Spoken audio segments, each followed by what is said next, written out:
কেবল প্রবল বৃষ্টি নয়, হিমালয়ের ভূপ্রকৃতি, গলতে থাকা হিমবাহ এবং নদীর গতিপথ আটকে যাওয়ার মতো একাধিক কারণে বুধবার ভয়াবহ হরপাবানের সাক্ষী থেকেছে নেপাল।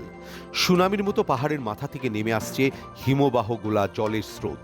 মুহূর্তের মধ্যে ধ্বংসস্তূপে পরিণত ছবির মতো সাজানো নেপালের একাধিক জেলা। তছনছ হয়ে গিয়েছে একের পর এক গ্রাম, বানের তোড়ে ভেসে গিয়েছে ঘরবাড়ি, বাজার আর গাড়ি। মৃত নিখোঁজ শতাধিক।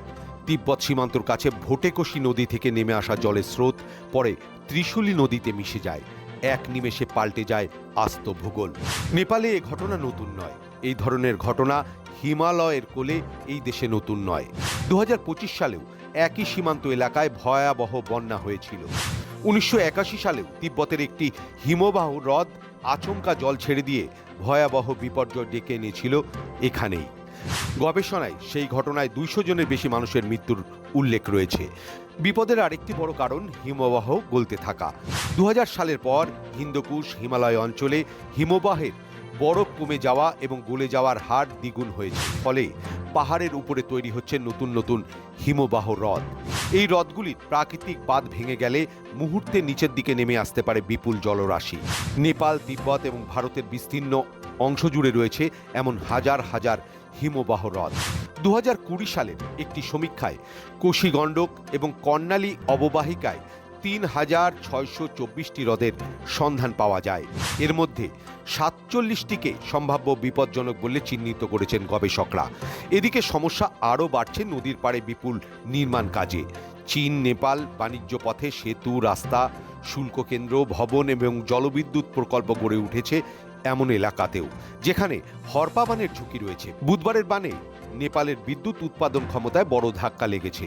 বন্যার জেরে ক্ষতিগ্রস্ত হয়েছে 8টি চালু জলবিদ্যুৎ প্রকল্পে। সব মিলিয়ে এই প্রকল্পগুলির উৎপাদন ক্ষমতা 354 মেগাওয়াট। পাশাপাশি নির্মীয়মান আরও 5টি প্রকল্প ক্ষতির মুখে পড়েছে। তবে এই বিপদের প্রভাব শুধু নেপালেই থেমে থাকবে এমনটা নয়। ত্রিশুলি থেকে জল নেমে যাওয়া নারায়ণীতে পরে সেই নদী ভারতের ভূখণ্ডে প্রবেশ করে গণ্ডকে নামে।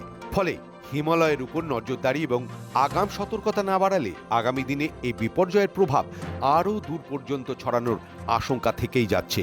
এর আগেও একাধিকবার বিপর্যয়ের শিকার হয়েছে নেপাল। 1934-এর পর 2015 সালে ভয়াবহ ভূমিকম্পে কার্যত ধ্বংসস্তূপে পরিণত হয় পাহাড়ের রানী। সেই ভয়াবহতার স্মৃতি ফিরল 11 বছর পর।